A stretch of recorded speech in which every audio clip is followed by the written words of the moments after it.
हाँ, मैं आपको ना एक स्टोरी सुनाऊंगा, एक रियल लाइफ स्टोरी जो इमेजिनरी है लेकिन मेरी जिंदगी की असली कहानी है, एक सच्ची कहानी।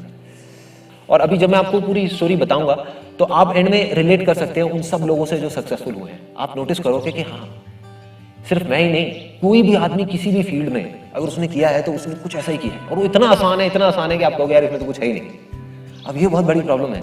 होता क्या है कि कुछ चीजें जो बहुत ज्यादा आसान लगती है ना, उसको हम छोड़ ही देते हैं।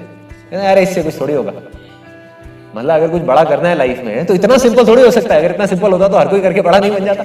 यही तो प्रॉब्लम है कि लोग सिंपल चीजें कम करते हैं, कॉम्प्लिकेटेड चीजों में ज्यादा जाते हैं।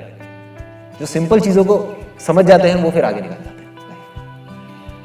सो व्हाट हैपेंड वाज कि मैं एक छोटा सा बच्चा 3 साल का खेल रहा हूं, भाग रहा हूं, दौड़ रहा हूं एक प्लेग्राउंड में। पूरी दुनिया मेरे लिए एक प्लेग्राउंड जैसी है, मजा आ रहा है। कोई कंपटीशन नहीं है, कोई डर नहीं है, कोई जीतने का लालच नहीं है।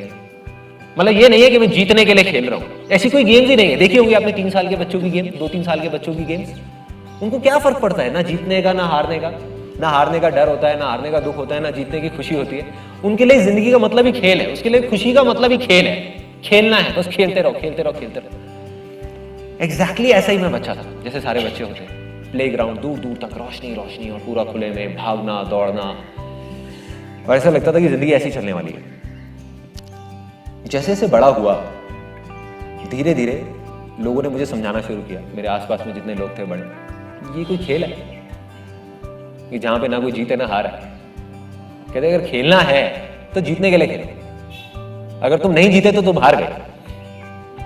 अगर किसी भी चीज में, चाहे वो पढ़ाई हो, चाहे वो लाइफ हो, चाहे वो कोई भी चीज हो, चाहे वो रेस हो, अगर तुम नहीं जीते, फर्स्ट नहीं आए, तो इसका मतलब तुम हार गए। अगर तुम टॉप पे नहीं हो तो तुम हार गए, खत्म। तो वो चीज धीरे धीरे पहले तो मैंने उसकी तरफ ध्यान नहीं दिया, क्योंकि बचपन में इन सब चीजों की तरफ ध्यान नहीं जाता, अपना खेल रहा हूँ, कूद रहा हूँ मजे से। फिर धीरे धीरे इन सब चीजों को मैंने एक बच्चे के माइंड में एक्सेप्ट कर लिया, मान लिया कि हाँ ये बातें सच है। मतलब अगर खेलना है तो जीतने के लिए खेलना है, तभी मजा है खेलने में, वरना मजा क्या है, वरना है क्या, ऐसे खेलते रहो, इधर उधर भागते रहो, क्या फायदा ऐसी लाइफ का। तो जीतना है, हर चीज में जीतना है। जैसे ही मैंने ये माना, उस दिन जब मैं रात को सोया तब तक सब कुछ ठीक था, बट अगले दिन जब मैं सुबह उठा तो मैंने देखा मेरे चारों तरफ दीवारें ही दीवारें, बहुत बड़ी बड़ी दीवारें।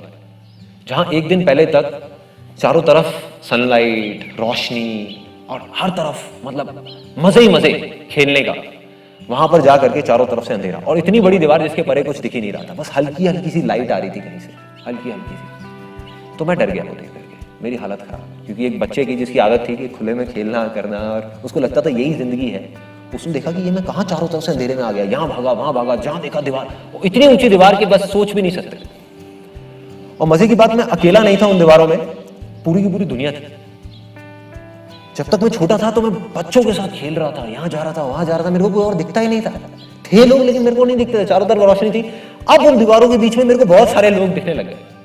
मैं उन लोगों के पास गया, अपने बड़ों के पास में, या और लोग जिनको जाकर के मैंने बोला, मैंने कहा ये क्या हो गया, कल तक मैं यहाँ पर जब सोया था तो यहाँ पर सब कुछ सही था, ये दीवारें कहां से आ गई।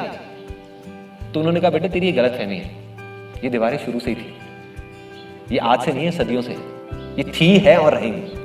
तो मेरे को समझ नहीं आया, एक बच्चे के दिमाग इस चीज को हजम नहीं कर पाता। मैंने कहा नहीं ऐसा नहीं हो सकता। मैं गया दूसरे के पास, तीसरे के पास, चौथे के पास, बहुत लोगों के पास गया, सबके पास गया, जा करके मैंने पूछा ये दीवारें कहां से आई। सबने एक ही जवाब दिया, कहते बेटे ये दीवारें तो हैं और रहेंगी, और ये थी, तेरी गलतफहमी है, तुझे लग रहा था यहाँ कोई दीवार नहीं थी, ये तो दीवारें हैं। जब से हमको चीजें, जब से हमने होश संभाला, हमने दीवारें देखी है यहाँ पे, तो ये झूठ नहीं है, ये सब सच है। तो मैंने फिर फाइनली जाकर के लोगों से ये पूछना शुरू किया, मुझे ये तो समझ आ गया कि हाँ मैं गलत था, ये दीवारें थी, हैं और रहेंगी। क्या इसका कोई रास्ता है इससे परे जाने का, क्या कोई ऐसी दुनिया है जो इसके परे है। तो मैंने जा करके लोगों से पूछना शुरू किया। आई स्टार्टेड आस्किंग कि ठीक है समझ गया कि ये दीवारें हैं, बट इसके अगर पार निकलना है या आगे निकलना है तो क्या है, ये दीवारें हैं क्या, किस चीज की बनी हुई है, ये दीवारें आई कहां से, कल तक तो नहीं थी, किस चीज की। किसी के पास कोई जवाब नहीं था, बट एक आदमी मुझे मिला, उसने कहा बेटा एक रास्ता है। वो सीढ़ियां देख रहा है सामने, सीढ़ियां जा रही है ऊपर, तो एक काम कर, उन सीढ़ियों पे कुछ लोग दिख रहे थे। ये सीढ़ी ना अभी बड़ी है, यहाँ पर जो पहली सीढ़ी है, आगे जाके धीरे धीरे छोटी होती जाएगी, छोटी, और बहुत ऊपर तक जा रही है। अगर तू वहां पहुंच गया तो तू उस दीवार के परे निकल जाएगा। तुझे सिर्फ एक एक करके उन सीढ़ियों पर चढ़ना है। मैंने एक्सेप्ट कर लिया, मैंने कहा कि नहीं मैं चढ़ूंगा। कुछ भी हो जाए, चाहे मुझे कुछ भी करना पड़े, मुझे तो उस दीवार के परे जाना है। मुझे वो दुनिया याद थी, मैं भूला नहीं था उस दुनिया को जहां मैं बचपन में जी रहा था, खेल रहा था। मुझे वापस से उस रोशनी वाली दुनिया में जाना था, इस अंधेरे से निकल करके। मैं गया और जा करके भागने लगा उसकी तरफ, उन सीढ़ियों की तरफ, और पूरी दुनिया उस तरफ भाग रही थी। मारकाट मची हुई थी, मतलब हर आदमी को उस सीढ़ी पर चढ़ना था, हर आदमी को। लेकिन पीछे से जैसे ही मैं गया चढ़ने के लिए, मेरे को आसपास में सब लोगों ने आकर के बोला, बेटे कोई फायदा नहीं, हम बहुत सालों से कोशिश कर रहे हैं उन सीढ़ियों पर चढ़ने की, नहीं चढ़ सकता, हो ही नहीं सकता, कोई नहीं गया उधर। देख, हमारे एटलीस्ट दूर दूर तक कोई नहीं गया, हमने नहीं देखा किसी को हमारे परिवार में, हमारे उधर दूर दूर तक किसी को उन सीढ़ियों के ऊपर जाते हुए। शायद तू भी नहीं जा पाएगा, छोड़ना, क्यों कोशिश कर रहा है, तू यहीं पे रहे हमारे पास में, यहाँ देख सब कुछ है तो सही। मैंने कहा नहीं, मैं चढ़ूंगा, मैं करूंगा कोशिश। मैं गया भागता हुआ, पहली सीढ़ी पे चढ़ गया।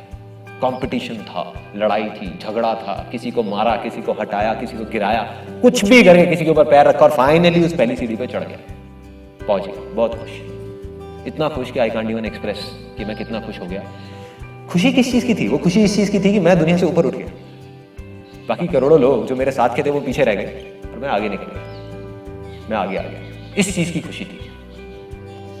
फिर मैंने देखा आगे एक और सीढ़ी है, दूसरी सीढ़ी, उस पर चढ़ा।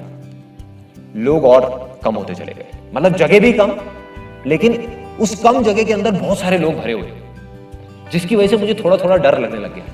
क्योंकि अगर अब यहां पे गलती की गुंजाइश नहीं थी, जब तक मैं जमीन पे था तब तक कोई डर नहीं था, या डर ये कह लो कम था, लिमिटेड था। लेकिन जैसे जैसे मैं ऊपर बढ़ रहा था, वो डर और बढ़ता जा रहा था। क्योंकि अब डर था नीचे गिरने का, कि अगर हल्का सा यहां से धक्का लगा और वापस से अगर उसी जमीन पे पहुंच गया तो मेरा क्या होगा। फिर मैं और ऊपर चढ़ा, तीसरी सीढ़ी, चौथी सीढ़ी, पांचवी सीढ़ी, करते करते करते करते एक दिन ऐसा आया कि उस सीढ़ी के टॉप पे पहुंच गया, ऊपर पहुंच गया, जहां पर मुझे बताया गया था जब मैंने नीचे इस जर्नी को शुरू किया था कि ऊपर जाने के बाद एक ऐसा रास्ता मिलेगा जहां से इस दीवार के परे निकल जाएंगे, इस दीवार के परे, जहां पर रोशनी रोशनी होगी, खुशियां ही खुशियां होगी। लेकिन मजे की बात, वहां पर जब मैं टॉप पे गया तो वहां पे सिर्फ कुछ लोग थे, जगह बहुत छोटी सी थी, टॉप पे बहुत कम लोग वहां पे खड़े हुए थे, और वहां पर जाने के बाद भी उछले जा रहे थे और ऊपर जाने के लिए। मतलब अभी भी तसल्ली नहीं हुई थी, कोशिश कर। मैंने कहा यार ये तो धोखा है, ये तो मेरे साथ धोखा हुआ है। मुझे सबने कहा था कि यहाँ पर एक रास्ता है, ये कोई रास्ता थोड़ी है, ये तो बेवकूफी है। यहाँ पर आकर के मैं टॉप पे खड़ा हो गया, लेकिन जिसके लिए मैं यहाँ पे टॉप पे चढ़ा था खुशी के लिए, उस खुशी का तो कोई नामो निशान ही नहीं है यहाँ पर। यहाँ पर तो और ज्यादा कंपटीशन है, और ज्यादा डर है। इतनी ऊपर से गिरा तो मरा, गलती की भी गुंजाइश नहीं है, कुछ भी नहीं है। और अंधेरा इतना, दूर दूर तक दीवारें, बिल्कुल घुप अंधेरा, लोग डरे हुए बैठे हुए हैं। तो मैंने उनको बोला, मैंने कहा चलो नीचे चल के एटलीस्ट लोगों को बताते हैं कि भाई ये सब झूठ है, ये धोखा है, ये बेवकूफ बनाया जा रहा है और कुछ भी नहीं है। तो उन्होंने कहा छोड़ना यार, यहाँ से कौन जाएगा। बोल वो लोग अभी को तो देख रहे हैं, और बोल मजा तो आ रहा है, यहाँ पे क्या प्रॉब्लम है, बैठे हुए हैं, देख टॉप पे, देख नीचे क्या हालत है, देख वहां जाएगा तू वापस, किस चक्कर में है। मैं कहा मैं तो जाऊंगा। मैं उतरा नीचे, जा करके मैंने पूरी दुनिया को बताया कि ये धोखा है, कुछ नहीं है। ऊपर जा करके ये सीढ़ी खत्म हो गई है, इसकी सीढ़ी के आगे कुछ है ही नहीं, आगे अंधेरा ही अंधेरा है। किसी ने नहीं सुनी। तब अंदर से कहीं से एक अर्ज आई कि अब मैंने इस दीवार को तोड़ना है, तोड़ना है किसी भी तरीके से, तोड़ दूंगा इस दीवार को। एक बड़ा सा हथौड़ा लिया और लेकर के भागा उस दीवार की तरफ। जब गया तो लोग हंसने लग गए देख करके, कहते क्या कर रहा है, दीवार को तोड़ेगा ये। किसी ने ध्यान तक नहीं दिया, किसी ने देखा भी नहीं। सबका ध्यान उधर उन सीढ़ियों की तरफ था। आगे बढ़ना है, ऊपर चढ़ना है, ऊपर चढ़ना है, ऊपर चढ़ना है। ये मोमेंट था मेरी लाइफ का एक बहुत बड़ा मोमेंट, जब मैं गया उस हथौड़े को लेकर के और अपनी पूरी जान लगा करके उस दीवार के ऊपर मार दिया। और जैसे ही मैंने मारा तो वो हथौड़ा उस दीवार के पार निकल गया। दीवार टूटी नहीं, दीवार के पार निकल गया और जा करके नीचे जमीन पर टकराया। अरे ये क्या, हाउ इज दैट पॉसिबल, ये क्या हो रहा है। फिर मैंने उस हथौड़े को छोड़ा, धीरे धीरे अपना हाथ आगे बढ़ाया, मेरा हाथ उधर निकल गया, फिर धीरे धीरे मैं पूरा उधर निकल गया। मतलब वो दीवार थी ही नहीं, वो एक धोखा था, एक झूठ था। वो दीवार थी डर की दीवार। जब तक वो डर था मेरे अंदर तब तक वो दीवार थी। जब तक मेरे अंदर वो डर था, नीचे गिर जाने का डर, आगे ना जाने का डर, लेकिन जैसे ही वो डर खत्म हुआ, मैं आगे गया तो उस दीवार के परे निकल गया। उधर गया, जा करके देखा मैं अकेला नहीं, मेरे जैसे लाखों लोग हैं। लेकिन सब छोटे छोटे बच्चे, एक भी बड़ा नहीं है वहां। छोटे छोटे बच्चे खेल रहे हैं, उसी तरीके से खेल रहे हैं जैसे वो सालों पहले खेल रहे थे, जैसे मैं खेलता था। खेल रहे हैं, कोई कुछ कर रहा है, कोई कुछ कर रहा है, कोई कुछ कर रहा है। और मैं देख करके चौंक गया। मैंने कहा ये क्या हो रहा है, सारे बच्चे बच्चे हैं, बड़े कहाँ रह गए। और फिर मैं आगे गया, जा करके एक जगह पे पानी था, पानी मेरे को प्यास लगी थी पीने के लिए। मैंने जा करके अपनी शक्ल देखी तो मैं भी बच्चा था। आई वाज अ चाइल्ड, मैं बड़ा नहीं था। मतलब कि उस दीवार के परे जो मैं निकला वो नहीं था जिसके अंदर वो डर था, वो वही बच्चा था जो खुले में खेलता था। मतलब ये दीवार थी ही नहीं, ये अंधेरा था ही नहीं, ये अंधेरा था सिर्फ उस डर की वजह से, जो रूट कॉज है हमारी सारी की सारी प्रॉब्लम्स का। अगर किसी तरीके से यहां पर बैठे हुए हम जितने भी लोग हैं, इमेजिन करो एक बार कोई हाइपोथेटिकल सिचुएशन, आपके अंदर से डर निकल जाए फेलियर का, डर निकल जाए कामयाब ना होने का, तो कोई रोक सकता है आपको कामयाब होने से? सोच के देखो। एक क्रिकेटर है, उसके अंदर से डर निकल जाए आउट होने का, उसको कोई आउट कर सकता है? हा? एक डांसर है, उसके अंदर से डर निकल जाए हारने का, उसको कोई हरा सकता है? नहीं हरा सकता। और वो कौन हो सकता है? सिर्फ एक बच्चा। और वो बच्चा हम सबके अंदर जिंदा है। करना है तो क्या करना है? अपने उस डर से परे निकलना है, उस डर की दीवार के परे निकलना है। उसको तोड़ना नहीं है, क्योंकि वो है ही नहीं, तोड़ोगे किसको? जब दीवार है ही नहीं तो उसको तोड़ोगे कैसे? जो चीज है उसको तोड़ोगे ना। डर नाम की कोई चीज है ही नहीं, एक इमेजिनेशन है जो चारों तरफ से खड़ी हुई है। वो खड़ी क्यों हुई है? अब आते हैं उसके रूट कॉज पे, वो आई कहां से? अगर एक वर्ड में मैं बताऊं, एक वर्ड में, इसको ध्यान से सुनना, वो है कंपैरिजन। जब भी हम अपने आप को किसी और से कंपेयर करते हैं, या हमारी आज की जो सिचुएशन है उसको किसी और सिचुएशन से कंपेयर करते हैं, या अपने आप को अपने आप से ही कंपेयर करते हैं, ये तीन वजहें हैं, इसके अलावा कोई चौथी वजह नहीं है। अगर इन तीन वजहों को हम समझ जाएं और इसको समझ करके अगर हम इसके परे निकल जाएं तो डर नाम की चीज खत्म, फिर हमें कोई नहीं हरा सकता।